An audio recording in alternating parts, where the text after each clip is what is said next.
안녕하세요. 저는 30대 남자입니다. 평소 이 채널을 재밌게 듣고 있으면 주변에서 뭐 듣냐고 물어요. 그리고 내 사연을 보내면 딱이라길래 한번 적어봅니다. 재밌게 봐주셨으면 좋겠습니다. 저는 부산 사람입니다. 부모님의 고향도 부산이시고 제 고향도 부산이고 한 번도 부산을 벗어나 본 적이 없습니다. 그냥 부산 토박이었죠. 다른 지역 사람들이 부산 사람들에 대해 생각하는 것 중 하나가 바로 부산에 살면 맨날 바다를 갈 거라는 건데 맞습니다. 집에서 나가서 좀만 걸으면 바다고 여름엔 학교 끝나고 수영하러 가고 그랬습니다. 어릴 때부터 코앞이 바다인 곳에 살았으니까 자연스레 수영도 일찍 접하게 되었고 친구들하고 수영으로 내기도 많이 했습니다. 제 입으로 이런 말하기 민망하지만 저 정말 수영 잘합니다. 아니요, 잘했습니다. 중학교 친구들 중에서는 제가 월등히 잘했고 고등학교 가서도 아마 저희 학년 중에 5등 안에는 들었을 겁니다. 여름방학에 정말 매일같이 바다에 갔고 거기서 만나는 친구들마다 붙잡고 수영 실력을 겨뤘으니까요. 저는 공부는 못했지만 수영만큼은 자신이 있었습니다. 어렸을 때라 거만한 마음이 하늘을 찔렀었죠. 그러다가 고등학교 2학년 때였습니다. 여름방학이 시작되었고 저는 이번 방학도 바닷가에서 살 생각을 했습니다. 그렇게 여름방학이 시작된 지 일주일이 되었을까요? 저는 제 인생이 끝날 뻔한, 죽을 뻔한 위기에 처하게 됩니다. 평소와 다를 것이 없었습니다. 조금은 다른 게 있다면 파도가 좀 세다는 것 정도? 아마 그때 장마가 시작되기 전이었던 것 같습니다. 하늘도 좀 꾸리꾸리하고 파도가 진짜 뭐라도 집어삼키겠다는 듯이 거칠었죠. 야, 명진아, 우리 그냥 가자. 파도 봐, 장난 아닌데? 그래, 그치? 곧 비 올 것 같기도 하고. 호기롭게 친구와 우통까지 벗고 바다에 갔는데 바다 상태를 보니 영 안 되겠더라고요. 그래서 그냥 다음에 오기로 하고 돌아서려던 그때였습니다. 멀리서 남자애 둘이 오는데 자세히 보니 같은 학교 애들이었습니다. 정확하게는 저랑 사이가 별로 좋지 않은 애들이었습니다. 그냥 몇 번 시비가 붙었다가 한번 싸우기까지 했었거든요. 싸우다가 선생님이 오셔서 승패가 갈리진 않았지만요. 특유의 재수없는 표정으로 낄낄거리면서 저희 쪽으로 오더라고요. 가던 발걸음을 멈추고 그냥 쳐다봤습니다. 야, 뭐냐? 수영하러 왔냐? 넌 저거 보고 수영 소리가 나오냐? 제가 바다 쪽으로 고개를 까딱하니까 걔네가 바다에 부는 무서운 파도를 힐끗 보더니 다시 낄낄거렸습니다. 수영하러 왔다가 쫄아서 가는 거구나. 맨날 수영 잘한다 어쩐다더니 그냥 밥이었네. 걔네는 18살 소년에 건드려서는 안 될 것을 건드렸던 겁니다. 갑자기 무슨 스위치가 눌린 것처럼 부글부글 속이 끓더라고요. 저것들을 뭉개버리고 싶다는 생각만 가득했습니다. 그래서 그때 저는 정말 위험한 선택을 하게 되죠. 야, 덤벼. 누가 밥인지 보자. 저는 둘 중 저랑 싸운 적이 있던 녀석을 쏘아보면서 말했습니다. 그러니까 얘가 잠깐 당황한 듯 지 옆에 있는 애랑 눈빛을 주고받더니 곧 우통을 까면서 기분 나쁜 웃음을 보였습니다. 명진아, 그냥 하지 말지. 비 쏟아질 것 같은데. 괜찮아. 예전에도 비 맞으면서 몇 번 수영한 적 있어. 쟤나 잘 붙잡아둬라. 얘랑 한판 하고 쟤랑도 붙게. 친구의 만류에도 저는 바다로 향했습니다. 꼬린 지점은 오른쪽 대각선에 솟아있는 등대였습니다. 100m가 조금 안 되는 거리였습니다. 바다에 뛰어들기 전 어깨로 비 한 방울이 떨어졌지만 저는 아랑곳하지 않고 힘차게 몸을 던졌습니다. 팔을 10번은 넘게 저은 것 같은데 몸이 계속 파도에 떠밀리는 기분이었습니다. 저는 방향을 살짝 틀어서 정면으로 맞던 파도를 뚫어보려 했습니다. 그렇게 계속 파도에 씨름을 하니 얼마만큼 왔는지 어디쯤 왔는지 가늠이 되지 않았습니다. 잠깐 멈춰서 목적지를 확인하려는데 비가 쏟아지더라고요. 그 소리며 굵기가 예사롭지 않았습니다. 시야가 가려질 정도였습니다. 옆에 있던 애는 괜찮은가 확인하려는데 안 보이는 겁니다. 아무리 둘러봐도 옆에 있어야 할 경쟁 상대가 보이지 않았습니다. 뭔가 잘못되었나 싶어서 몇 번이고 물속에 들어갔다가 나왔다가를 반복해도 아무것도 보이지 않았습니다. 바닷속도 세찬 파도와 빗방울에 시야가 흐려져 있었죠. 저는 불안한 마음으로 친구와 나머지 한 녀석이 있는 해변가 쪽을 바라봤습니다. 친구가 제게 이제 그만 돌아오라는 듯 손을 휘젓고 있더라고요. 그 옆에 있던 녀석도 마찬가지였고요. 같이 오던 친구를 찾아야 하나 어쩌나 하는데 갑자기 다리에 쥐가 나더라고요. 파도 때문에 긴장을 해서 그런지 그런 쥐는 정말 처음이었습니다. 물속에서 뭐가 잡아당기기라도 하는 것처럼 저는 물속에 잠겼습니다. 겨우 팔을 휘저어서 밖으로 나와 도와달라고 외쳤지만 소용없었습니다. 파도와 빗소리가 너무 컸거든요. 아, 내 인생은 여기서 끝이구나. 나 정말 죽는구나 하면서 정말 부모님 얼굴이 막 떠오르고 돌아가신 할머니 얼굴도 떠오르고 그랬습니다. 그리고 콜럭 하면서 짠물을 뱉으며 저는 젖은 모래 위에서 눈을 떴습니다. 답답한 숨을 가쁘게 쉬면서 상황 파악을 하는데 제 친구와 다른 한 녀석 그리고 소방관 분들의 얼굴이 보이더라고요. 나 살았어요? 소방관 분이 급하게 제 체온을 재고 맥도 짚고 친구는 울고 비는 오고 아주 난리가 났는데 갑자기 제 머릿속에 저와 같이 수영을 했던 친구가 생각나더라고요. 야, 걔는 아저씨들 저랑 같이 수영했던 애는요? 제 물음에 친구랑 소방관 분들이 제 옆을 바라보는데 저는 그게 바다를 보는 줄 알고 진짜 죽었다는 건가 싶어 소름이 돋았습니다. 그런데 그 시선들이 머무는 곳을 보니 담요를 두르고 벌벌 떨고 있는 녀석의 모습이 보이더라고요. 그 녀석이 제가 깨어난 걸 보더니 화들짝 놀라면서 후다닥 제 쪽으로 와 제가 괜찮은지 묻더군요. 아무 일이 없어서 천만 다행이다 싶었습니다. 그 녀석은 비가 오기 시작할 때 방향을 틀어 해변으로 갔다고 하더라고요. 당연히 저도 따라올 줄 알았답니다. 아무튼 그날 소방관 분들께 한바탕 꾸중도 듣고 또 집에 가서 부모님한테 엄청 혼났습니다. 그러고 그 녀석의 부모님과 만나 다 같이 병원도 갔는데 둘 다 아무 이상 없다고 하더라고요. 진짜 다행이었습니다. 아, 한 가지 달라진 게 있었다면 저는 그날 이후로 수영을 하지 않았습니다. 못하겠더라고요. 공포가 생겼습니다. 그 차가운 바닷물에 빨려 들어가던 그 기억이 지워지지가 않더라고요. 저와 수영 시합을 했던 그 녀석도 더 이상 저를 놀리지 않았습니다. 대신에 제 친구가 되어주었죠. 부모님은 수영에 미쳐서 나중에 국가대표라도 되는 줄 알았더니 차라리 잘 되었다며 농담 아닌 농담을 하셨습니다. 그럴 때마다 어머니가 그러셨습니다. 그러고도 또 수영을 하면 그건 등신이지. 그게 사람이냐? 그런데 저는 어머니가 말하는 그 등신짓을 하게 됩니다. 그 사건이 있고 3년 후였습니다. 제가 군대에 있을 때였죠.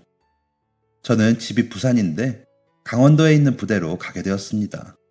그냥 육군이었고요. 친구들 사이에서는 군대를 일찍 간 편이었는데 그 이유는 바로 제 꿈 때문이었습니다. 사실 제가 18살 때 목숨을 구한 이후에 제 꿈이 소방관이 되었거든요. 저를 살려주신 그 늠름한 분들의 뒤를 잇기로 결심한 거죠. 그래서 고등학교 다닐 때에도 남들은 대학 갈 준비하는데 저는 소방관 되려고 공무원 준비했습니다. 원래 머리가 좋지 않아서 그냥 이해라도 하자는 생각으로 고3 때 내내 문제집만 줄줄 읽었고 무작정 문제도 풀어보고 그랬습니다. 그리고 빨리 소방관 되고 싶은 마음도 있고 병역부터 빨리 해치우자는 생각으로 졸업하고 곧바로 군대에 갔던 거죠. 제가 있던 부대에는 경상도 사람이 저밖에 없었습니다. 대부분 서울 사람이었고 제주도에서 왔다는 사람 한 명 있었는데 별로 친하진 않았습니다. 그때 군대는 그냥 계속 혼나는 곳이었습니다. 순화해서 혼나는 곳이었지 생각도 하기 싫습니다. 아무튼 그 숨막히는 군대에서 휴가를 나올 때면 제가 꼭 가던 군부대 근처에 해장국집이 있었습니다. 부대 근처라기보다는 부대에서 역 가는 길에 있던 곳인데 허허 벌판에 논두렁 밭두렁이 전부인데 거기 뜬금없이 식당이 있더라고요. 몰랐는데 그 근방은 다 식당이 그렇게 생겼더군요. 아무튼 그렇게 있는 식당을 처음 본 저는 호기심에 한번 가봤다가 눈을 번쩍 떴습니다. 와, 정말 부산에 유명하다는 해장국집은 아버지 따라서 많이 다녀봤는데 강원도에서 해장국 맛집을 찾을 줄은 몰랐습니다. 너무너무 맛있더라고요. 반찬도 정갈하고 양도 푸짐하고 할머니 생각나는 그런 맛이었습니다. 실제로 거기 주인분이 할머니이기도 했고요. 가게가 작은 편이라 막 바쁘진 않았는데 그래도 갈 때마다 아저씨 몇 분이나 군인 가족 등 손님이 꼭 있었습니다. 그리고 또 한 명 엄청 어려 보이는 여학생이 있었죠. 그 학생은 제가 갈 때마다 항상 있었습니다. 중학생 정도, 귀 밑 5cm가 규정인지 맨날 똑같은 단발 헤어스타일을 하고 있었고 할머니의 일손을 거들더군요. 어쩔 땐 교복을 입고 어쩔 땐 사복을 입고 있었습니다. 아마 방학이거나 아니거나 그랬던 것 같습니다. 키도 작아서 쫄래쫄래 식당을 누비고 다니는 모습이 참 귀여웠습니다. 하지만 성격은 귀엽지 않았죠. 아저씨, 팍팍 먹어요, 팍팍. 네, 뭐? 아이, 팍팍 좀 먹으라고요. 그렇게 먹어서 어느 세월에 다 먹어요. TV 보지 말고 좀, 복 나가요, 복. 아니, 내가 밥을 팍팍 먹던 TV 보면서 먹던 네가 무슨 상관이니? 아, 왜 상관이 없어요? 아저씨가 팍팍 안 먹으면 지나가는 사람들이 보고 이 집은 맛대가리가 없어서 사람들이 팍팍 안 먹는가 보다 할 거 아니에요? 그러니까 팍팍 좀 드시라고. 그게 그렇게 되나? 얼씨구, 김치는 다 먹었네. 기다려봐요. 더 가져다 줄 테니까. 그 식당 할머니가 좀 무서우셨거든요. 아무래도 제가 부산 사람이다 보니까 주변 사람들이 다 억양이 세고 욕도 잘해서 웬만한 사람한테는 무섭다고 안 느끼는데 거기 할머니는 진짜 무서웠습니다. 욕쟁이 할머니 딱 그 느낌이었어요. 체구도 작고 허리도 굽으셨는데 눈빛에서 나오는 카리스마가 장난 아니셨습니다. 그리고 그 카리스마를 그대로 손녀에게 물려주셨죠. 그때 복귀할 생각에 우울해서 밥 먹는 걸 민기적거렸더니 그 꼴을 못 보고 저한테 한마디 하는데 와, 병장한테 욕먹을 때보다 더 억울하고 무섭더라고요. 그래서 그냥 조용히 하고 밥 먹었습니다. 그 이후 두어 번인가 더 갔는데 저를 시원찮게 먹는 군인 아저씨라고 부르더라고요. 아주 잠깐 언짢았고 그 다음부터는 재밌었습니다. 강원도에 친구가 생긴 기분이었거든요. 그리고 이 친구와 정말 잊을 수 없는 사건을 겪게 됩니다. 그 자그마한 식당의 옆마당에는 우물이 있었습니다. 우물도 작은 우물이었어요. 제가 살던 곳에서 우물은 한 번도 본 적이 없었는데 동화책에 나오는 그런 돌로 쌓은 커다란 우물이 아니라 뭐랄까 그냥 하수도 같은 느낌? 구멍도 좁고 담도 낮고 깊이도 깊고 관리도 전혀 안 되어 보였습니다. 그 우물은 항상 닫혀 있었는데 어떻게 하다가 그렇게 자세히 봤냐면 그냥 어느 날 열려 있더라고요. 위험해서인지 항상 그 위에 뚜껑처럼 나무판 같은 게 올라가 있었는데 그날은 열려 있었습니다. 아마 그때가 상병 막 달았을 때였던 것 같습니다. 휴가 받고 기차역 가는 길에 배부터 채우려고 식당에 갔었고 우물 신기해서 기웃기웃 좀 봤습니다. 날이 환해서 우물 안에가 다 보이는데 뭔가 섬뜩하더라고요. 물이 차 있었거든요. 안 쓰는 우물 같아서 당연히 물이 말라 있을 줄 알았는데 물이 찰랑찰랑 꽤 깊이 차 있었습니다. 고등학생 때 사고 이후로 물만 보면 소름이 돋아서 얼른 식당으로 들어갔습니다. 그날은 그 학생이 안 보이더라고요. 그런가 보다 하고 밥 먹기 시작했습니다. 그렇게 한창 뚝배기에 얼굴을 박은 채로 열심히 먹고 있는데 갑자기 밖에서 비명소리 같은 게 들리더라고요. 고개를 들어보니까 가게에는 저뿐이었습니다. 손님도 없었고 주인 할머니도 안 계셨죠. 그때 제가 잘못 들은 게 아니라는 걸 확인시켜주듯 밖에서 한 번 더 울음소리가 들렸습니다. 온몸에 소름이 쫙 올라왔습니다. 저는 조심스럽게 소리의 원인을 찾아서 밖으로 나갔습니다. 여전히 환한 대낮이었지만 차도 하나 없고 벌레 소리도 하나도 들리지 않아 더 무서웠습니다. 그때 한 번 더 흐느끼는 소리에 고개를 돌려보니 주인 할머니가 서 계시더라고요. 할머니께서는 바닥에 주저앉아서 우물을 내려다보고 계셨습니다. 할머니, 무슨 일 있으세요? 아이고, 아이고, 총각, 좀 도와줘. 내 손녀딸 좀 도와줘. 할머니의 말씀에 우물 안을 들여다보니까 눈에 익은 교복이 물 위로 올라갔다 내려갔다 요동을 치고 있더라고요. 할머니의 손녀분 특유의 낭낭한 목소리로 살려달라는 외침과 함께요. 할머니, 일단 119, 119요. 119, 119. 이미 반쯤 혼이 나가 있는 할머니는 정신없이 가게로 뛰어들어 가셨고, 저는 그대로 우물에 몸을 던졌습니다. 사실 우물로 뛰어들기 전 그 짧은 순간에 머릿속이 정말 복잡했습니다. 소방관분들께 도움을 받고 그들처럼 멋진 소방관이 되기로 마음먹은 순간부터 위기에 처한 모습을 보면 단 한 번도 모른 척한 적이 없었습니다. 정식 소방관도 아니면서 남을 꼭 구해야 한다는 사명감이 엄청 불탔었거든요. 마치 그래야 한다는 강박처럼요. 그런데도 제가 그 순간 많이 생각이 들었던 이유는 우물에 들어가기 전에는 깊이가 가늠이 되지 않아서 예전처럼 무슨 일이 생길까봐 무서웠습니다. 그런 두려움 때문에 저 아이를 구할 수 있을 거라는 확신도 서지 않았고요.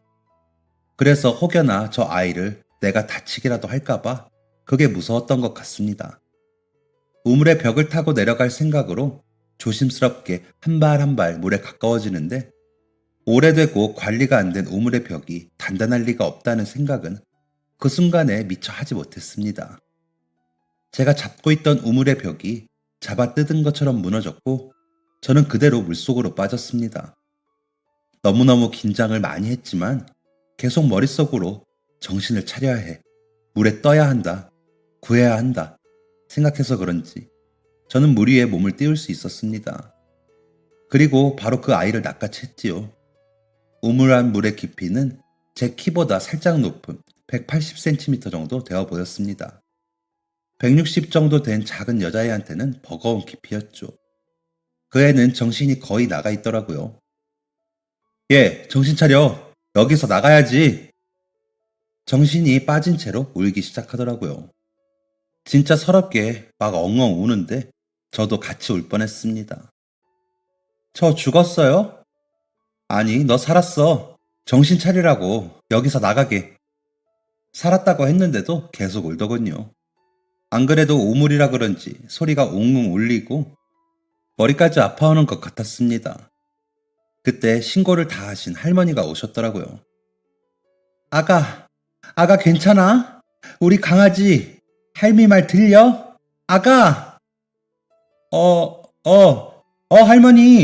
할머니! 할머니 목소리가 들리니까 그 애가 그제서야 울음 멈추고 정신을 차리더라고요.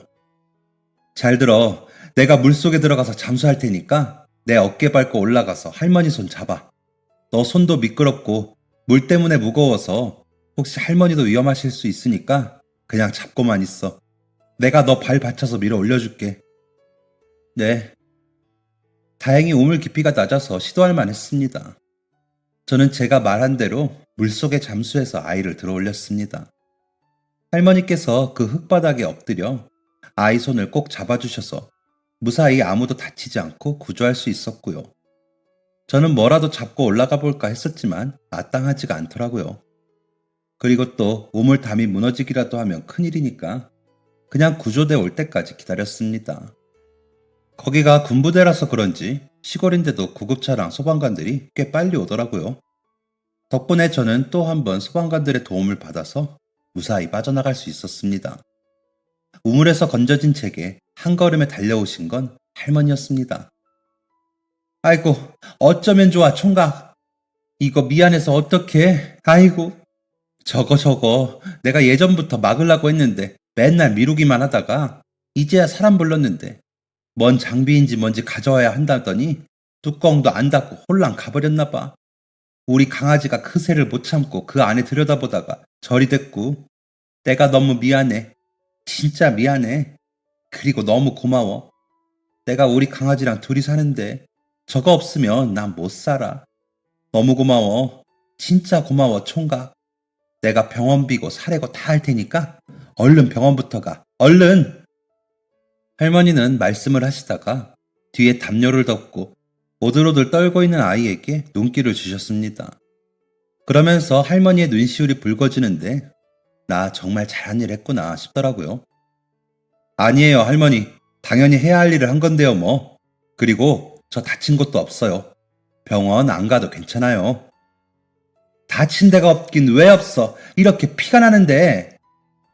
할머니의 시선이 멈춘 제 볼을 만져보니까 진짜 피가 있었습니다.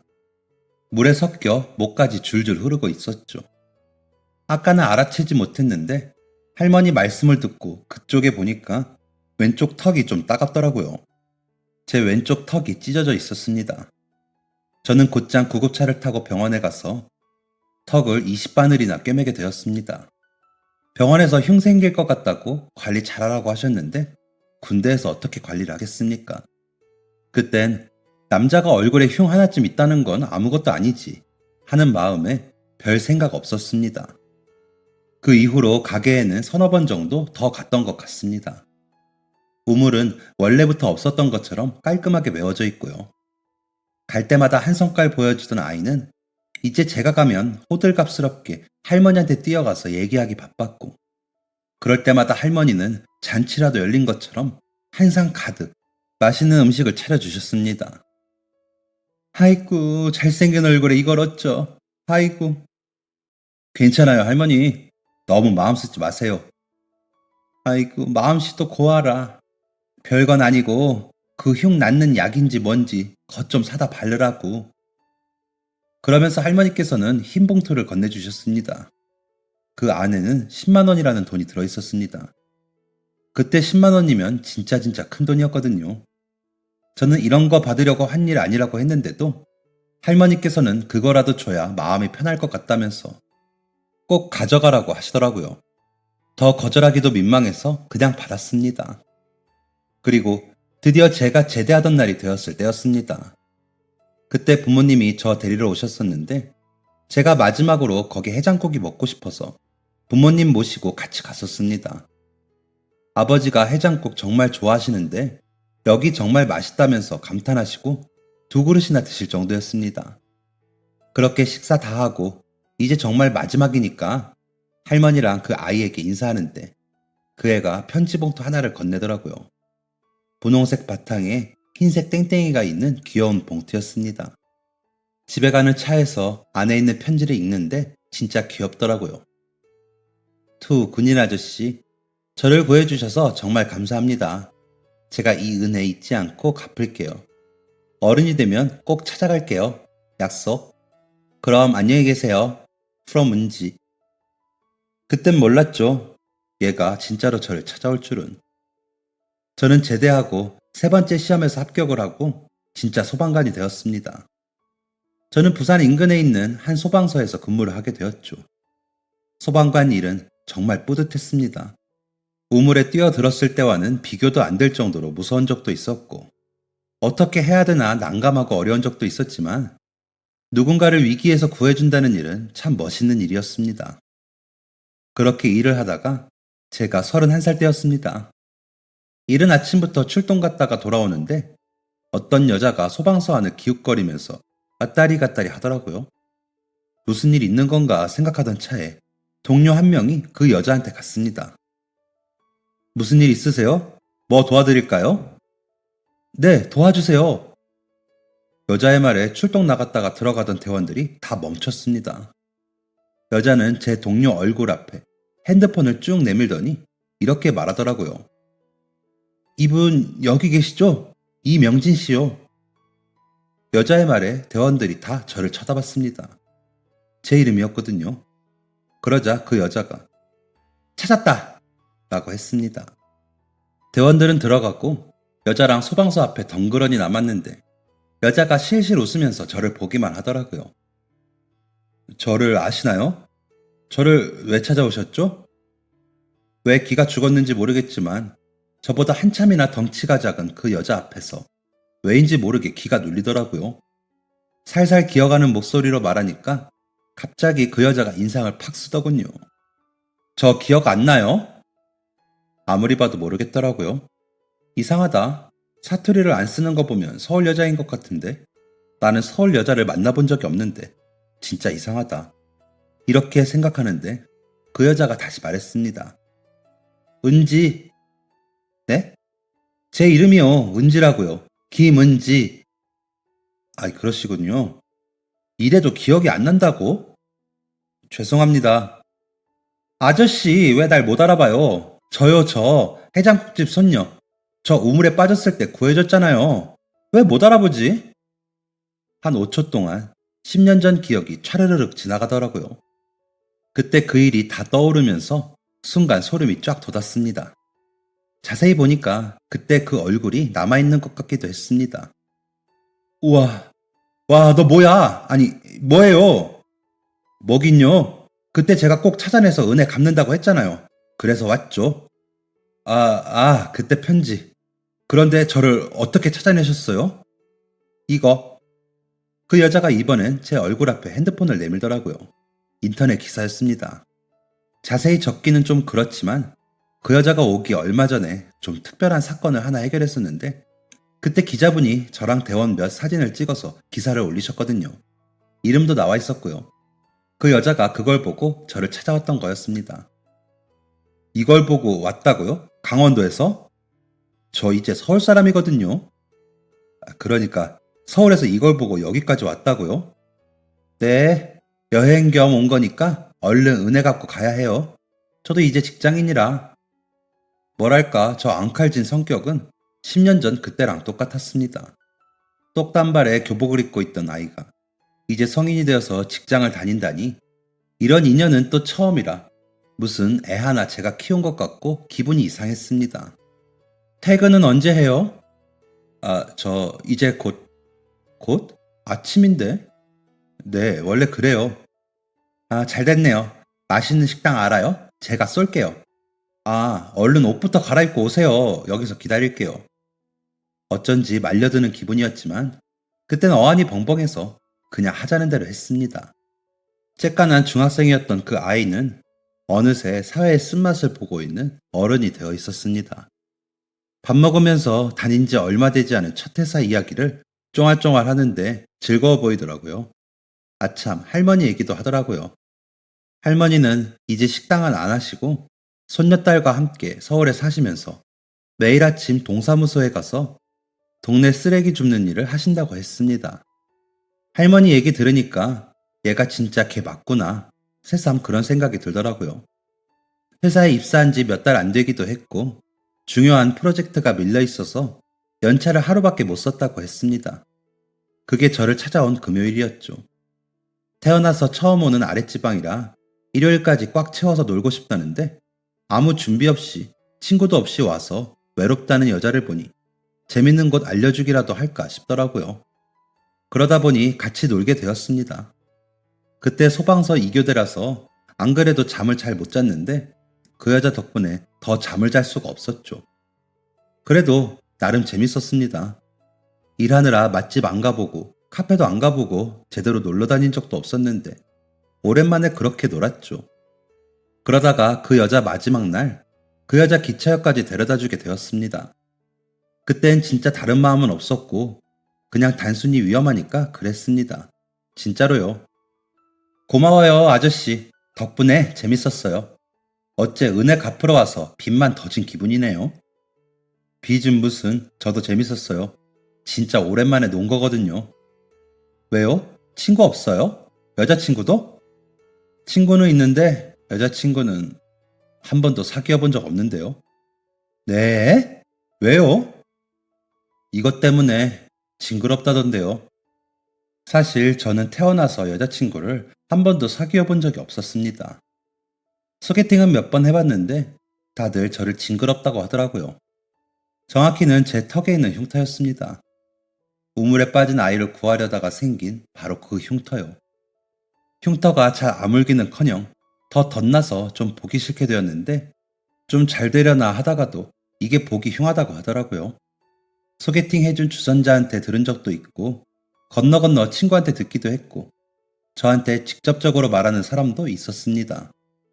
저는 이 흉터를 절대 부끄럽게 생각하지 않거든요. 사람 살리다가 생긴 거니까요. 그래서 그냥 그런가 보다 하고 별 개의치 않아 했습니다. 그런데 제 말을 들은 여자의 입이 삐쭉 튀어나오더라고요. 다음에 제가 좋은 흉터 치료제 사올게요. 약속. 또 오려고요? 그럼요. 아직 은혜를 못 갚았는걸요. 저 기차 시간 때문에 이만 가볼게요. 그럼 또 봐요. 그렇게 마지막까지 명랑하게 떠난 그 여자는 정말로 그 다음 달에 또 저를 찾아왔습니다. 이번엔 자기가 안내를 하겠다며 핸드폰 메모장에 빽빽하게 적어온 코스대로 저를 안내하더라고요. 또 그게 귀여워 보이더라고요. 그리고 이전에 했던 약속도 잊지 않고 유명하다는 흉터 연고를 사다 주었죠. 제가 그러면 안 되는데 그 여자는 그냥 저한테 고마운 마음이 있는 중학생 꼬마일 뿐인데 마음이 자꾸 뭉글뭉글해지는 게 자꾸 그 여자가 생각나더라고요. 가끔 안부차 하는 연락들도 기다려지고 뭐 할 말 없나 찾게 되는 게 이건 설렘이 분명했습니다. 그래서 그 다음엔 제가 찾아갔습니다. 서울은 그때 처음으로 가보는 거였는데 진짜 복잡하고 상가들이 빽빽하니 눈이 빙빙 돌더라고요.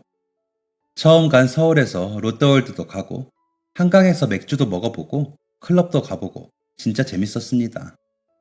그렇게 또 보니 제 마음이 분명해지더라고요. 저는 그 여자를 좋아한다는 제 마음을 더 이상 부정할 수 없었습니다. 하지만 막상 고백하자니 장거리 연애에 나이 차이 등등 걸림돌이 많더라고요. 그렇게 한 3개월 제 마음 속이고 있다가 그 여자가 답답했는지 저한테 고백을 해버렸습니다. 저 부산 사나이인데 못 당하겠더라고요. 아무튼 그렇게 장거리 연애하다가 저희는 결혼까지 약속하게 되었는데 그러던 중에 여자친구의 할머니가 돌아가시는 일이 있었습니다. 할머니가 돌아가시고 여자친구는 서울에 있는 집이랑 회사 싹 정리하고 제가 있는 곳으로 내려와 주었습니다. 담담한 여자친구보다 제가 더 걱정이 되더라고요. 여기엔 친구도 없고 아는 사람 하나 없고 동네도 낯설 텐데 힘들어하면 어쩌나 하고요.